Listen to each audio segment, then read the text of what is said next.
चलिए फ्रेंड्स, तो जहां तक हम पढ़ चुके थे वहां तक चैप्टर नंबर जो 4 था हमारा वो कंप्लीट हो चुका था, आवेशों का वितरण।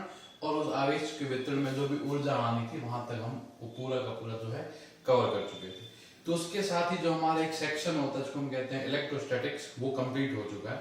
तो अभी तक हमारा ऑप्टिक्स यानी कि जो पूरा प्रकाशिकी और 4 चैप्टर किसके जो इलेक्ट्रोस्टैटिक्स के हैं वो पूरे हो चुके हैं, टोटल 5 चैप्टर हो चुके हैं। अब से हम स्टार्ट करते हैं चैप्टर नंबर 6। ठीक है, चैप्टर 6 यानी कि पार्ट नंबर 6, इसका नाम है इलेक्ट्रिक करंट यानी कि विद्युत धारा। इलेक्ट्रिक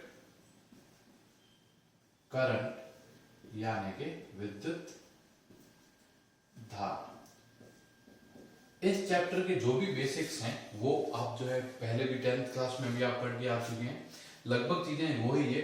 तो जो नया सिलेबस आया है उस सिलेबस के अंदर वो चीजें जो आप पहले से पढ़ के आए हैं उनको हटा दिया गया है। जैसे कि विद्युत धारा की परिभाषाएं क्या होती है, ठीक है, उसके बाद धारा घनत्व क्या होते हैं, ओम के नियम क्या होते हैं, प्रतिरोधों का संयोजन क्या होता है, इन सबको हटा दिया गया है।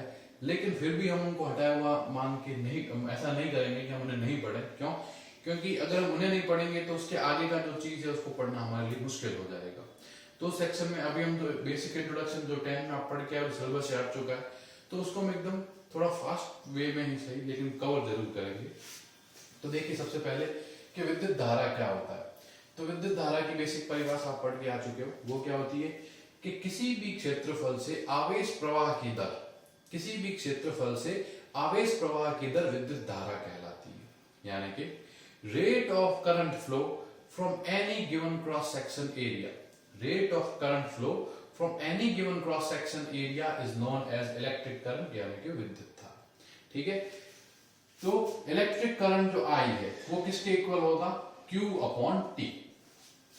Q का मतलब जो भी चार्ज, जैसे मान लीजिए आपके पास कोई एरिया है, जैसे मान लीजिए ये क्रॉस सेक्शन एरिया यानी कि अनुप्रस्थ काट क्षेत्रफल है, तो इससे पास होने वाला, इससे गुजरने वाला आवेश कितना है, चार्ज कितना है Q, और इस चार्ज को फ्लो होने में कितना टाइम लगा T।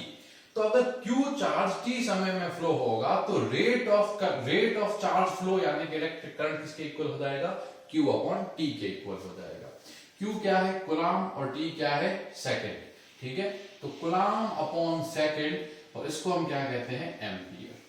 ठीक है, तो ये बेसिक चीज आपको याद होनी चाहिए सारी की सारी कि आई की यूनिट यानी कि विद्युत धारा की इकाई यूनिट क्या होती है, एम्पियर होती है। ठीक है, और आई की डायमेंशन भी ए ही होगी। क्यों? क्योंकि जो विद्युत धारा ये एक मूलभूत राशि है यानी कि फंडामेंटल क्वांटिटी है, ये आप 11th क्लास के अंदर पढ़ के आए हो। अब क्वेश्चन ये क्या है, तो ये जो चीज बताती है ना, ये चीज बताती है एवरेज करंट। ये क्या बता रहा है, आपका एवरेज करंट बता रहा है, यानी कि औसत धारा का जो मान है वो I equal to Q upon T से लिखा जाएगा। अब जरूरी नहीं है कि हर समय, जैसे मान लीजिए कि 20 कूलाम आवेश का फ्लो हुआ 10 सेकंड में, यानी कि 20 कूलाम चार्ज जो है वो फ्लो हुआ कितने टाइम में, 10 सेकंड में। तो भाई 10 सेकंड में अगर 20 कूलाम हो रहा है तो 1 सेकंड में कितना हुआ, 2 कूलाम, सीधा सा हिसाब है। तो जो 2 कूलाम हुआ हमारा वो पर सेकंड हुआ, तो एक तरह से हमारा क्या हो गया, करंट हो गया I, एंड I की वैल्यू किसके इक्वल हो गई, 2 एम्पियर की। लेकिन ये कभी जरूरी नहीं होता है कि अगर कोई वायर हो तो उसमें हर एक, जैसे अगर 10 सेकंड में 20 कूलाम पास हो तो जरूरी नहीं कि हर एक सेकंड में 2 कूलाम पास हो। जो करंट है उसकी वैल्यू थोड़ी बहुत इंक्रीज डिक्रीज हो सकती है। तो जो भी आप ये वाली वैल्यू निकालते हो, ये वैल्यू क्या कहलाती है, एवरेज करंट कहलाता है, यानी कि औसत धारा कहलाती है। तो इस औसत धारा के साथ साथ हम एक और चीज को डिफाइन कर सकते हैं, एक और चीज को परिभाषित कर सकते हैं। वो क्या होती है, उसको हम बोलेंगे इंस्टेंटेनियस करंट। जैसे इंस्टेंटेनियस वेलोसिटी, इंस्टेंटेनियस एक्सेलरेशन होता है, उस तरह से इंस्टेंटेनियस करंट हो सकता है, यानी कि तात्क्षणिक धारा हो सकती है। और तात्क्षणिक धारा का जो मान होता है ना I, ये इक्वल होता है dQ अपॉन dt के। एंड आपको बोला जाएगा कि कोई भी क्रॉस सेक्शन से फ्लो होने वाला जो चार्ज है, उस चार्ज का टाइम के साथ इक्वेशन आपको दिया गया होगा, और फिर आपको बोला जाएगा कि भाई इसका करंट क्या होगा। तो आप क्या करोगे, इसका टाइम के रेस्पेक्ट में डिफरेंशिएशन कर दीजिए, अवकलन कर दीजिए, तो आपके पास क्या आ जाएगा, विद्युत धारा का मान आ जाएगा। ठीक है, तो देखो बेसिक विद्युत धारा के बारे में इतनी बातें हो गई। अब एक और चीज क्या याद रखेंगे कि जो इलेक्ट्रिक करंट है, विद्युत धारा, ये हायर पोटेंशियल से लोअर पोटेंशियल की तरफ जाती है, यानी कि उच्च विभव से निम्न विभव की तरफ जाती है। ठीक है, अब विभव क्या होते हैं ये हम ऑलरेडी देख चुके हैं। तो विद्युत धारा जो होती है वो हमेशा उच्च विभव से निम्न विभव की तरफ प्रवाहित होती है। लेकिन अब यहां पे हम ये चीज डिसाइड करने की कोशिश कर रहे हैं कि विद्युत धारा जो है वो सदिश राशि है, यानी कि वेक्टर है या फिर नहीं है। ठीक है, हम इसको भी देखने की ट्राई कर रहे हैं, हम ये नहीं बोल रहे कि वेक्टर है या नहीं। अब गौर से देखिए, इसकी एक डायरेक्शन है, इसकी एक दिशा है, कहां से कहां है, उच्च विभव से लेके निम्न विभव की तरफ, ये विद्युत धारा की दिशा है। लेकिन जो विद्युत धारा जो है ना वो इसकी पालना नहीं करती। किसकी? कि देखिए, ये एक विद्युत धारा है I1, ये एक विद्युत धारा है I2। तो अगर विद्युत धारा सदिश यानी कि इलेक्ट्रिक करंट अगर वेक्टर होता ना, तो अगर ये I1 I2 होता तो ये कितना होता, I1 प्लस I2 होता। लेकिन ऐसा नहीं होता। इसका मतलब क्या है कि विद्युत धारा की दिशा तो होती है, विद्युत धारा की दिशा तो होती है, लेकिन विद्युत धारा सदिश योग की पालना नहीं करता। गौर सुनिए, विद्युत धारा की दिशा तो होती है, लेकिन विद्युत धारा जो है वो सदिश योग के नियम की पालना नहीं करती। इसलिए हम क्या बोलेंगे कि विद्युत धारा सदिश राशि नहीं है। ठीक है, विद्युत धारा सदिश राशि नहीं है। वास्तव में विद्युत धारा क्या है? वास्तव में जो विद्युत धारा है, ऐसी धारा को बोला जाता है प्रदिश, यानी कि टेंसर। लेकिन क्योंकि ये हमारे बुक्स में नाम नहीं दे रखा, तो हम इसको क्या बोल देंगे कि विद्युत धारा कैसी राशि है? अदिश राशि है, यानी कि स्केलर क्वांटिटी है। ठीक है, ये बात आप याद रखोगे कि इलेक्ट्रिक करंट जो है वो सदिश यानी कि वेक्टर तो नहीं होता, ये होता क्या है, प्रदिश यानी कि टेंसर होता है। ठीक है, लेकिन हमारे बुक में क्योंकि टेंसर नाम नहीं दे रखा कहीं पर भी, इसलिए हम क्या बोलेंगे कि जो विद्युत धारा होगी वो अदिश राशि होगी, यानी कि स्केलर क्वांटिटी होगी। ठीक है, तो इतना बातें हमें विद्युत धारा के बारे में ध्यान रखनी है सारी की सारी।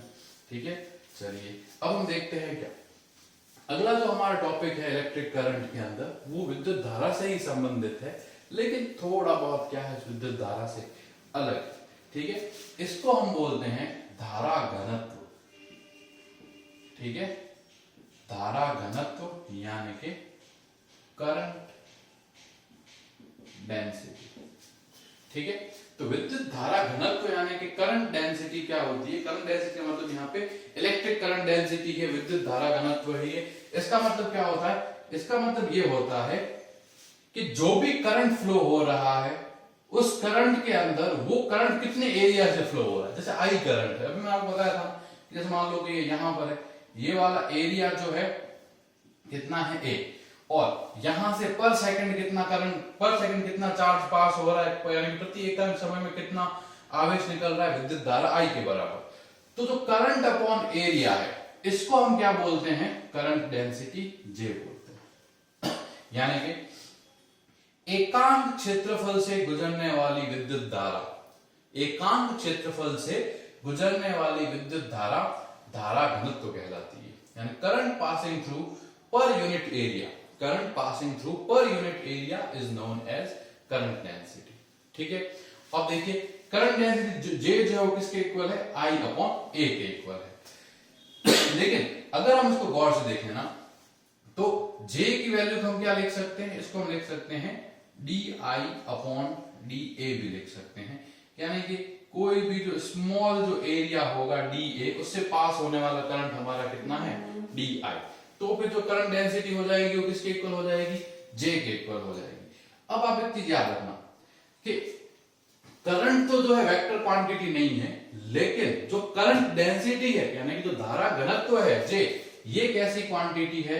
ये एक वेक्टर क्वांटिटी है, यानी कि धारा घनत्व क्या है? एक सदिश राशि है। मतलब कि इसके पास दिशा भी है, इसके पास दिशा भी है, और दिशा होने के साथ साथ क्या है? ये दिशा होने के साथ साथ ये सदिश योग के नियम की पालना भी करेगी। इसलिए इसको हम क्या बोलेंगे?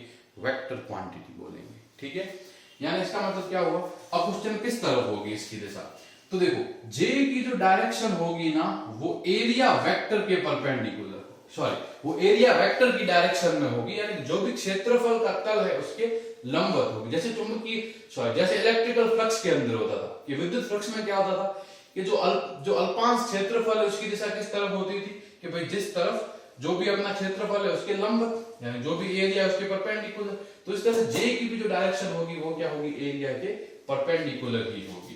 यानी इसका मतलब क्या है कि अगर हम डी आई की बात करेंगे तो डी आई किसके बराबर हो जाएगा, जे इंटू डी। लेकिन अगर हम सही से देखें तो डी आई किसके इक्वल हो गया, ये हो गया J vector dot D A vector. ठीक है, यानी कि अगर अब हमें ये देखना हो कि अगर जे वेक्टर हमारा इसके वेक्टर फॉर्म में दे रखा है, सदिश फॉर्म में, और डीए भी हमारा वेक्टर फॉर्म में दे रखा है, तो डीआई की वैल्यू किसके बराबर हो जाएगी, जे वेक्टर डॉट डीए वेक्टर, यानी कि जे डी ए कॉस थीटा। ये क्या वैल्यू हो जाएगी आपकी इलेक्ट्रिकल करंट की वैल्यू हो जाएगी। और नेट करंट आपको निकालना होगा तो इसका हम क्या कर देंगे, इंटीग्रेशन कर देंगे। तो बेसिक डेफिनेशन जो है आज दो मैंने आपको समझाई, एक है धारा और एक है धारा घनत्व। इसकी यूनिट और देख लीजिए, इसकी यूनिट होगी आई की हो गई एम्पियर अपॉन एरिया, एरिया की हो गई मीटर स्क्वायर। तो एम्पियर अपॉन मीटर स्क्वायर ये क्या कहलाता है, करंट डेंसिटी यानी कि धारा घनत्व कहलाता है। तो स्टूडेंट ये जो बेसिक डेफिनेशन है ये आप देखिए, आज आपको जो है इनके नोट्स भेज जाएंगे और कल से जो है इनमें जो भी बड़े बड़े डेरिवेशंस हैं उन सबको कवर किया